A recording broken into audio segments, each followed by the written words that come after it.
नमस्कार, जय हिंद, जय भारत। मैं अभिषेक और आप देख रहे हैं हमारा YouTube channel Rudra IAS academy. दोस्तों, एक बार फिर से आप सभी का हमारे इस यूट्यूब चैनल पर हार्दिक स्वागत है। दोस्तों, आइए आज इसकी वीडियो में बात करेंगे आर्कियोलॉजी UGC नेट के प्रीवियस ईयर क्वेश्चन पेपर की। जी हाँ दोस्तों, जिसके माध्यम से हम आपको अभी तक 10 वीडियोज़ के माध्यम से दोस्तों हम लोगों ने अलग अलग टॉपिक को डिस्कस किया है और साथ में दोस्तों हम लोगों ने आर्कियोलॉजी UGC नेट के अभी तक जो भी क्वेश्चन पेपर रहे हैं दोस्तों उनको हम लोगों ने एक एक करके डिस्कस किया है। तो दोस्तों आज उसी क्रम में आज के इस 11वें वीडियो में दोस्तों आप सभी का एक बार पुनः स्वागत है। तो दोस्तों यदि आप भी तैयारी कर रहे हैं आर्कियोलॉजी UGC नेट के पेपर के लिए दोस्तों, तो आज ही हमारे चैनल को ज्वाइन करें, साथ ही सब्सक्राइब करें दोस्तों, क्योंकि आपके लिए हम और हमारी टीम पूरी तत्पर से तैयार है। तो दोस्तों चलते हैं हम अपने प्रश्नों की तरफ। जैसा कि आप स्क्रीन पर देख पा रहे होंगे कि नवपाषाण काल के प्राचीनतम स्थलों की प्राप्ति हमको कहाँ पे देखने को मिलती है, किस क्षेत्र में देखने को मिलती है दोस्तों। तो यदि हम देखें तो नवपाषाण कालीन जो हमको प्राचीनतम स्थल देखने को मिलते हैं वह मिलते हैं भारत के ईरान के सीमा क्षेत्र पे। जी दोस्तों, भारत ईरान सीमा क्षेत्र में दोस्तों हमको नवपाषाण काल के प्राचीन स्थलों के बारे में जानकारी देखने को मिलती है। अर्थात दोस्तों ये जो न्यूलिथिक पीरियड के साइट्स हैं इनके अधिकांश पुरा स्थल हमको जो भारत और ईरान का जो बाउंड्री लाइन है दोस्तों वहां पे अधिकांश पुरा स्थल मिले हुए हैं। दोस्तों यह क्षेत्र आपको ध्यान में रखना है। अगला प्रश्न दोस्तों कि आधुनिक मानव के शरीर का प्राचीनतम प्रमाण का स्थल कहां से प्राप्त हुआ है दोस्तों। तो पश्चिमी यूरोप से। कहां से दोस्तों?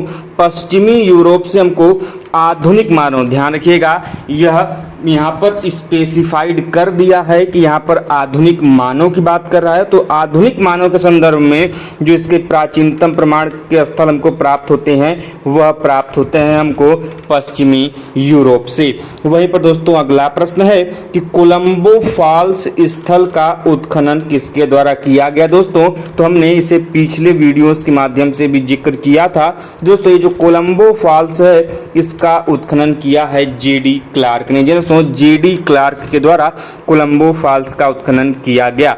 दोस्तों हम लोगों ने एक वीडियो के माध्यम से 200 प्रमुख पुरास्थल एवं उत्खननकर्ताओं के बारे में पढ़ा है। यदि आपने अभी तक नहीं देखा है दोस्तों तो प्लेलिस्ट सेक्शन में जाइए, वहां पर आपको वो वीडियो जरूर मिल जाएगी। तो दोस्तों यदि आप चाहते हैं तो आप उसे भी देख सकते हैं।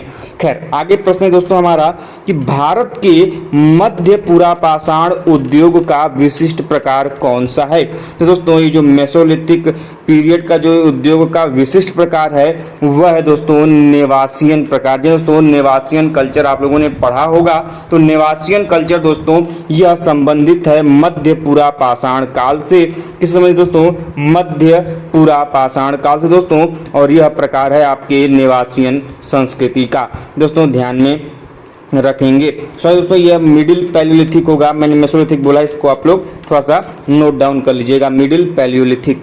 अगला प्रश्न दोस्तों कि होमो इरेक्टस निम्नलिखित उपकरण की खोज की।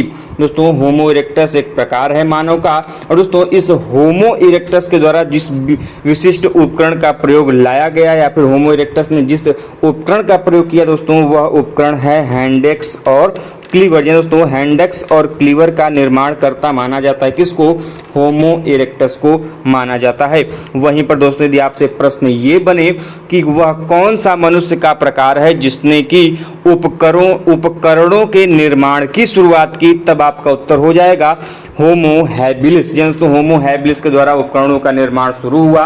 वहीं पर बात करें यदि हैंडेक्स और क्लीवर की, तो हैंडेक्स और क्लीवर को माना जाता है कि होमो इरेक्टस ने क्या किया था? बनाया था। अगला प्रश्न दोस्तों आपके सामने कि उत्तरी अफ्रीका का जो अटेरियन प्रकार का जो विशिष्ट उपकरण प्राप्त होता है दोस्तों यह किस प्रकार से बनता है या फिर यह क्या है दोस्तों। तो यह लेवलॉइज जो पॉइंट होता है दोस्तों, लवा लवा तकनीक आप लोगों ने पढ़ा होगा। उपकरण के निर्माण की कई विधियां होती दोस्तों, उन्हीं में से एक है लवा लवा तकनीक। और ये जो लवा लवा तकनीक के जो पॉइंट्स बनाए जाते हैं दोस्तों यह अटेरियन के विशिष्ट उपकरण प्रकार हैं जो कि उत्तरी अफ्रीका का क्षेत्र है दोस्तों, वहां के प्रमुख संस्कृति है।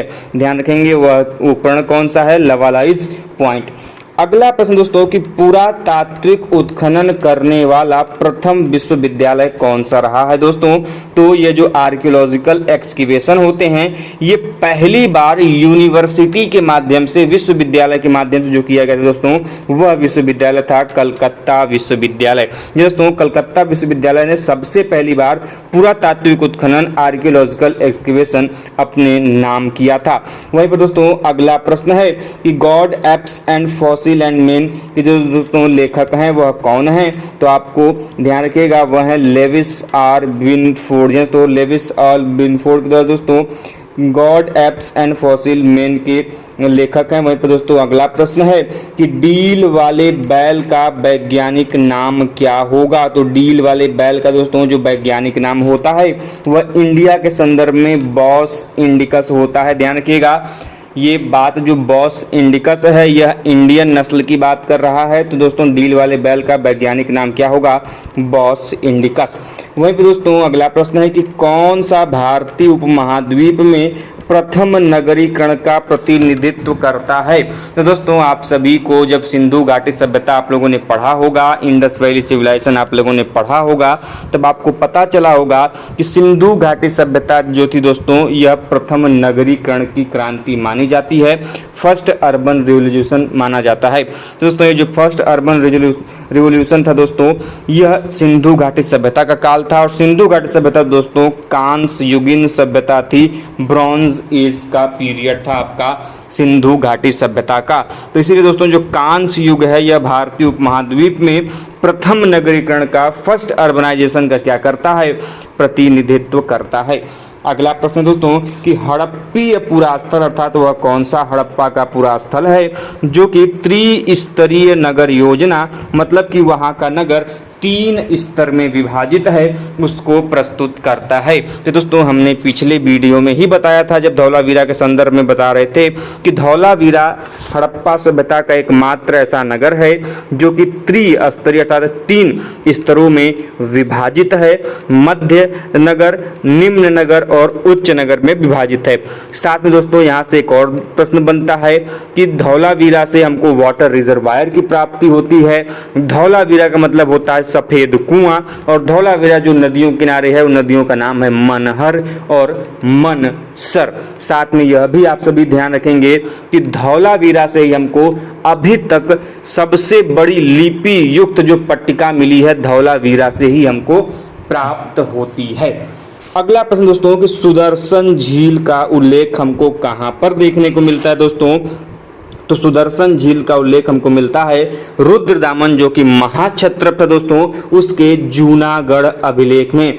जूनागढ़ अभिलेख दोस्तों किसका है, रुद्रदामन का है। और रुद्रदामन के जूनागढ़ अभिलेख में ही दोस्तों हमको जो सुदर्शन झील है जिसका निर्माण अशोक ने करवाया था, और उसके जीर्णोद्धार की बात करें, मरम्मत की बात करें तो वह आपके रुद्रदामन ने कराया था जो कि एक महाक्षत्रप शासक था, और उसका उल्लेख हमको जूनागढ़ अभिलेख में भी देखने को मिलता है। अगला प्रश्न दोस्तों कि किस अभिलेख में कालिदास व भारवी का उल्लेख मिलता है। हमने पिछले वीडियो में भी बताया था, उसको जब डिटेल में पढ़ा रहा था कि दोस्तों जो पुलकेशिन द्वितीय का एहोल इंस्क्रिप्शन है, एहोल अभिलेख है, वहां से हमको हर्षवर्धन एवं पुलकेशिन द्वितीय के युद्ध के प्रमाण मिलते हैं। साथ में दोस्तों इस एहोल अभिलेख का जो रचनाकार है रविकीर्ति, उसने अपनी तुलना कालिदास और भारवी के साथ की है। तो ध्यान रखिएगा दोस्तों कालिदास और भारवी का उल्लेख किसमें मिलता है, एहोल अभिलेख में मिलता है। यह एहोल अभिलेख किसका है, पुलकेशिन द्वितीय का है। क्या इसमें वर्णन मिलता है, तो पुलकेशिन द्वितीय एवं हर्षवर्धन के बीच युद्ध का प्रमाण मिलता है। साथ में इस एहोल अभिलेख का रचनाकार कौन है, तो ध्यान रखिएगा वह है आपका रविकीर्ति। अगला प्रश्न है दोस्तों आपके सामने कि भारतीय कुषाण सिक्कों का प्रचलन कुजुल कड़फिसेस ने कराया था, तो वो कौन से सिक्के थे दोस्तों। तो कुजुल कड़फिसेस के द्वारा जो सिक्के जारी किए गए दोस्तों वह गोल्ड क्वाइन थे अर्थात सोने के सिक्के थे। देखो दोस्तों कि भारत में सोने के सिक्के जारी करने वाला प्रथम शासक वह कौन सा दोस्तों, आपको बताना है हमें कमेंट बॉक्स के माध्यम से कि भारतीय संदर्भ में सोने के सिक्के जारी करने वाले प्रथम शासक का नाम आप हमें जल्दी से कमेंट बॉक्स में बताइए। अगला प्रश्न दोस्तों कि अतिरम पक्कम जो स्थल है वहां का जो निम्न पूरा पाषाण काल की तिथि है वहां का वह तिथि क्या है। तो दोस्तों ये जो अतिरम पक्कम लोअर पैलियोलिथिक पीरियड का दोस्तों यह जो साइट है यह प्राप्त होता है। इसकी जो डेटिंग की गई दोस्तों वह की गई है 1.5 मिलियन वर्ष पूर्व, अर्थात 1.5 मिलियन वर्ष पूर्व दोस्तों इस अतिरम पक्कम स्थल के लोअर पैलियोलिथिक साइट का जो तिथि है डेटिंग है यह ज्ञात किया गया है।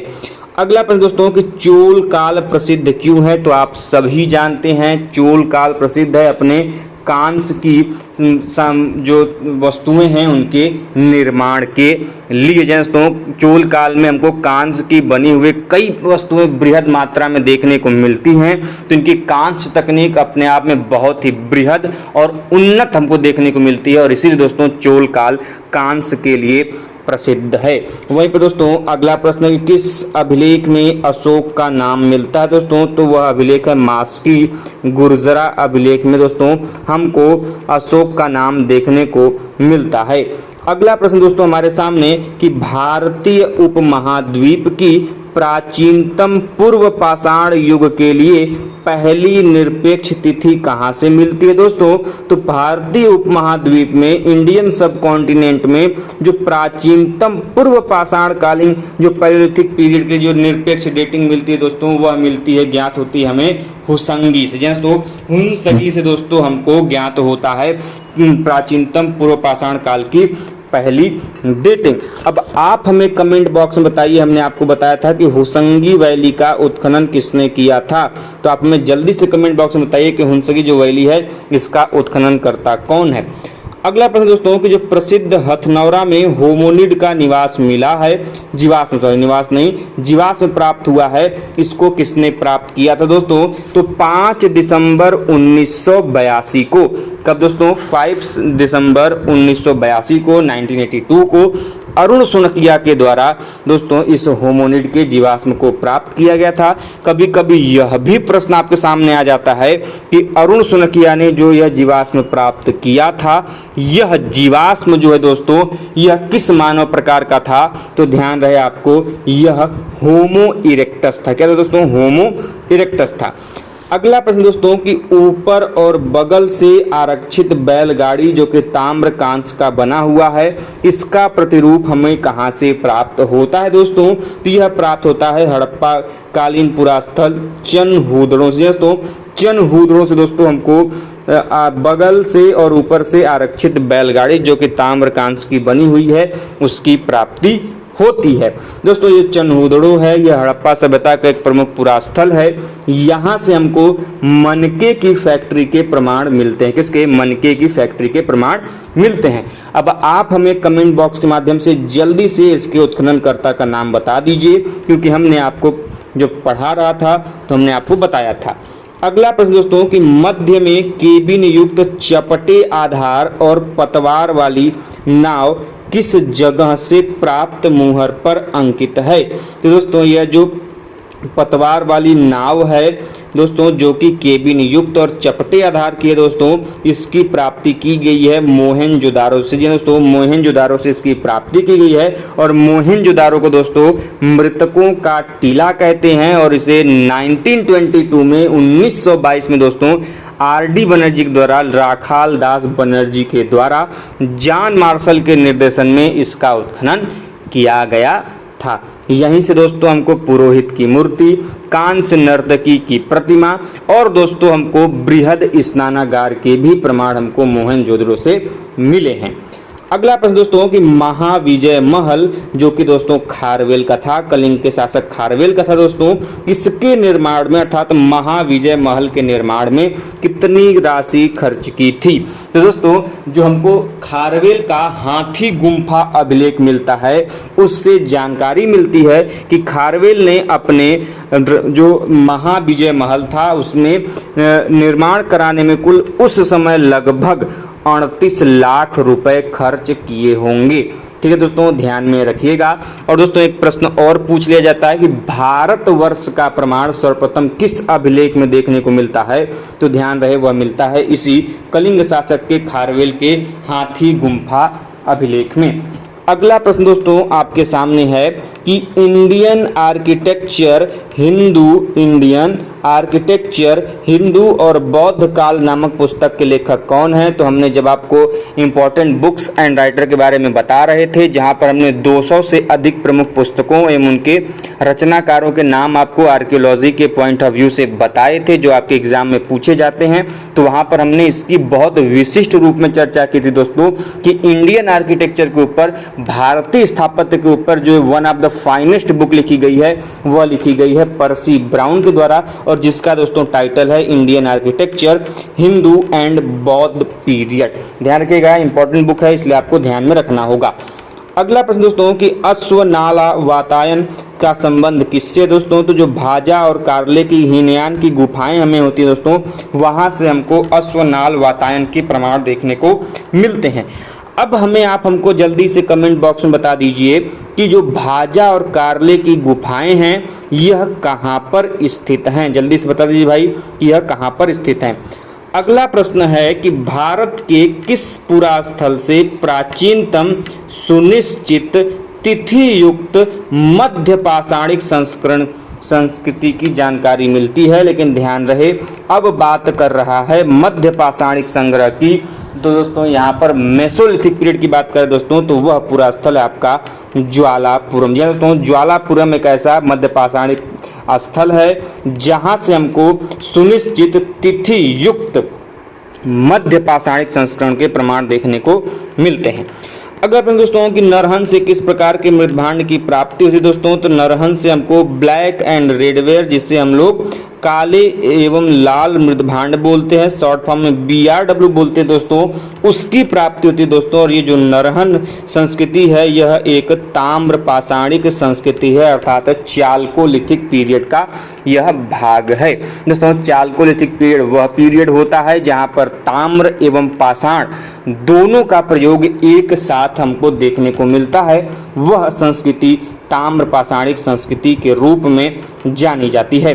अगला प्रश्न दोस्तों कि अर्ध यायावरीय पशुपालक जीवन से व्यवस्थित कृषि के परिवर्तन का प्राचीनतम और सुनिर्देशित साक्ष्य कहां से मिलता है। देखिए प्रश्न बड़ा सिंपल सा है कि पहले व्यक्ति पशुपालन कर रहा था और पशुपालन से वह धीरे धीरे कृषि में आ गया, तो इसका व्यवस्थित प्रमाण कि पशुपालन से वह धीरे धीरे कृषि में आ गया, इसका प्राचीनतम और सुव्यवस्थित जो प्रमाण हमको प्राप्त होता है दोस्तों, वह प्राप्त होता है आपके मेहरगढ़ से। दोस्तों मेहरगढ़ से ही हमको इसकी प्राप्ति देखने को, इसके साक्ष्य देखने को मिलते हैं। अब बताइए भाई कि मेहरगढ़ फेमस क्यों है। ये आपके क्वेश्चन बहुत बार एग्जाम में आया हुआ है, आप हमें जल्दी से कमेंट बॉक्स के माध्यम से बता दीजिए। मैं हिंट इतना दे रहा हूँ, कृषि से संबंधित है, तो क्यों फेमस है, क्या रीजन है, आपको कमेंट बॉक्स के माध्यम से बताने हैं।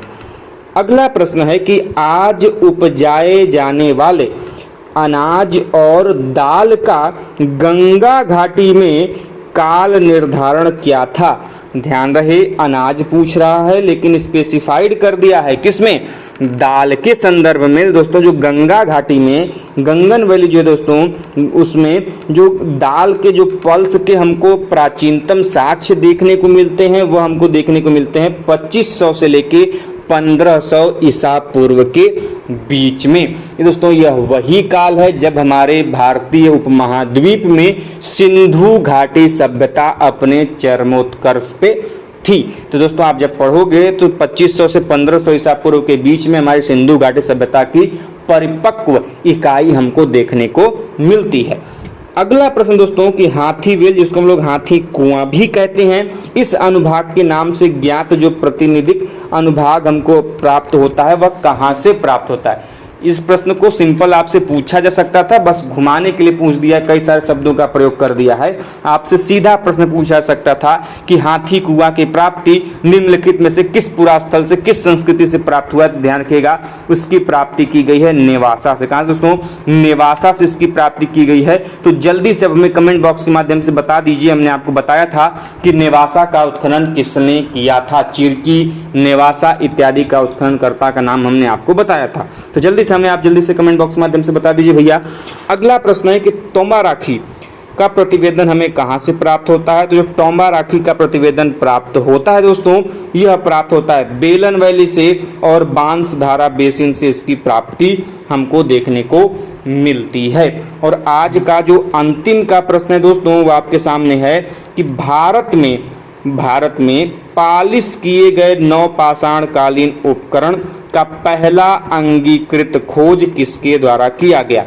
सबसे पहले तो दोस्तों ये जान लीजिए कि जो नवपाषाणिक उपकरण होते हैं उनकी यह एक विशिष्टता है, उनकी यह एक विशेषता है कि उनके अधिकांश उपकरण हमको पालिश किए हुए मिलते हैं, अर्थात उनके उपकरणों पर एक विशिष्ट प्रकार की चमक हमको दिखाई देने को मिलती है। और ऐसे उपकरण जो पालिश किए गए हैं नवपाषाण कालीन उपकरण, उनकी जो पहली प्राप्ति की गई दोस्तों, वह की गई है ली मेसुरियर के द्वारा और थियोबाल्ड के द्वारा। दोस्तों इन दो पुरातत्वविदों ली मेसुरियर और थियोबाल्ड के द्वारा दोस्तों पहली बार भारत में, ध्यान रखिएगा यह भारत के संदर्भ की बात कर रहा है, पालिश किए गए नवपाषाण कालीन उपकरण की प्राप्ति इन दोनों के द्वारा की गई।